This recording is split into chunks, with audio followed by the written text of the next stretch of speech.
Hi guys, welcome back to my channel Pataka on your plate. Today we are making an absolute banger of a dish and one of my personal favorites, and also it's a recipe that's gluten free as well as non-fried. It's the vegetarian Manchurian, and here's how I'm going to tell you how to make it. So we take half a cabbage, blitz that up into very fine pieces. We will take one carrot and half a capsicum, blitz that up as well. The reason this dish is non-fried is because of this contraption that is called a paniyaram pan.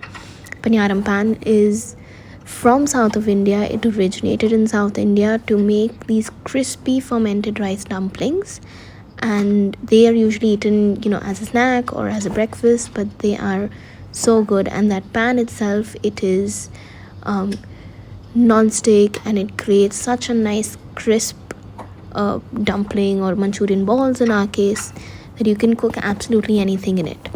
So we've blitzed up our carrots, our capsicum, our cabbage, put that in a bowl. Now we are going to use our aromats. We're going to blitz them up. So spring onion whites, ginger, garlic, green chillies, and just give it a nice blitz. This contraption that I'm using is a chopper. Again, you can find this on Amazon. You can find this on any store that sells kitchen supplies, and it is such a time saver and it saves you those long hours of chopping up vegetables to such a fine degree.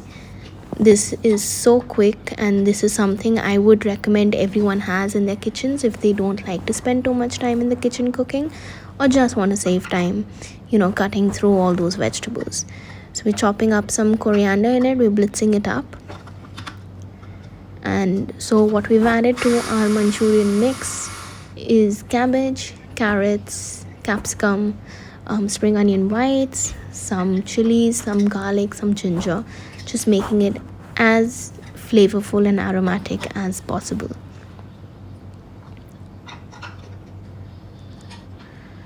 So now we add in our seasoning. So salt goes in. I am using a vegan chicken broth powder that gives you that aromatic powder vibes. It is completely vegetarian, also found on Urban Platter, and it is completely vegan as well. We're going to add in our black pepper. Now you may have a question, why is it called a chicken broth powder if it's vegan and vegetarian? Well, the chicken, it gives you the feel of having a bone broth. But for all the vegetarians, don't worry about it. You can either choose not to put it, or you can just add in some plain old MSG. Works equally the same. Here I have used rice flour, about 3 to 4 tablespoons, and I personally like to use all-purpose flour as well. But if you want to make it gluten-free, you can substitute that for corn flour, cornstarch, or just even more rice flour. Works equally. The rice flour is what is going to give your Manchurian balls the crispiness and the binding that it actually requires. This is one of my absolute favorites. In fact, right now as I'm recording this and I'm making this, I'm already salivating just by the thought of that flavor. It is a flavor bomb. You can have it with rice, noodles. You can have it with gravy, without gravy, any way you want it. It is a good party snack. It is a good starter. It is a good comfort meal on a long rainy day, or just generally a long day. So we've mixed up the mixture really well, right? And as you can see, it's binding. We're just going to make small round balls to put in our paniyaram pan. This contraption is the paniyaram pan. So what I've done is I've added a little bit of oil in each of the holes, equivalent of about a teaspoon of oil. And what we're going to do is we're going to add these balls in, and we're going to cook them on each side, flipping them over periodically, maybe every 2 to 3 minutes. Just give it one flip so it cooks evenly, and it's going to take about 10 minutes in all to cook. But you have to make sure the pan is quite hot. It's nice and sizzling. It is a non-stick pan, so do not worry about the mixture sticking too much. It is going to be very easy to maneuver. As you can see, just take a spoon and keep flipping them about, pressing on them slightly so that they go into that round shape mold and get cooked completely. So while these are cooking on one side, what we are going to do on the other side is make the sauce.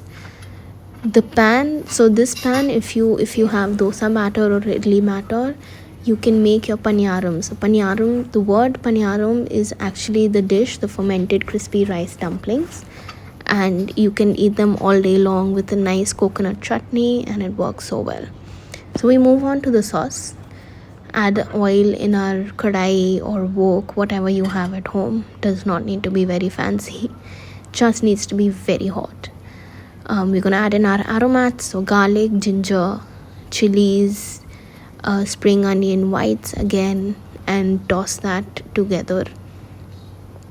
The whole time of this dish literally should not take you more than 15 to 20 minutes to make. It is a great meal prep dish also if you want to make the balls at the start of the week and keep it, in your tiffins. You can absolutely go ahead and do that. Here we've added the spring onion whites, give it another stir, and we're gonna add in a little bit of vinegar.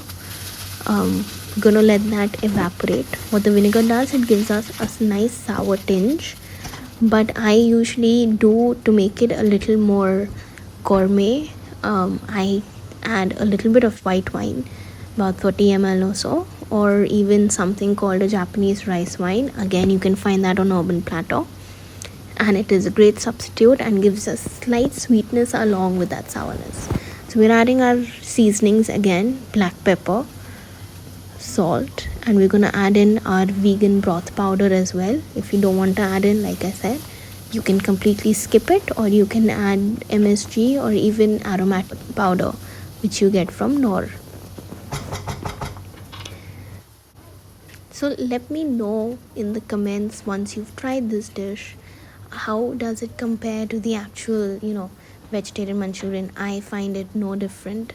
So after we've given that a nice toss, we add in our balls and just cook that through, warm them up in case they have become slightly colder. So like I was saying, I find this no different than the vegetarian Manchurian we get or we usually like to eat. This is such a healthy, guilt-free version that I could eat this every day and I'll be a happy girl, And here we add in soya sauce, little bit of water I've added right before I've added the soya sauce. Toss that around. My go-to soya sauce, in case you're wondering, is Ching's. You can see it there on the counter.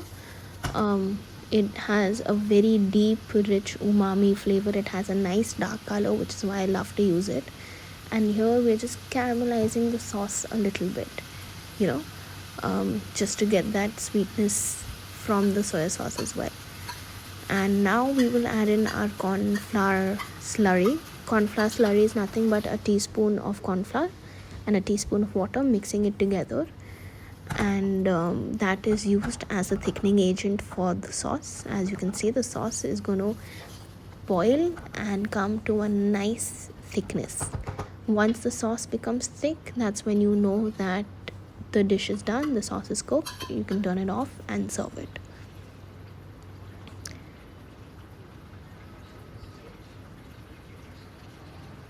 And that's it. So we've given it a nice boil, turned off the gas, and added our spring onions. So here I have served it with a little bit of ginger rice. So made a small fried rice.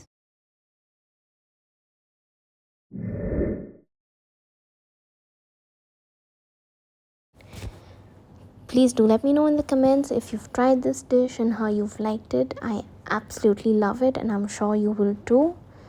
And do not forget to share this, like, and subscribe to our channel for more such content. Let me also know in the comments of what would you like me to cook next and what would you like to see. Thank you for watching. See you soon and bon appetit.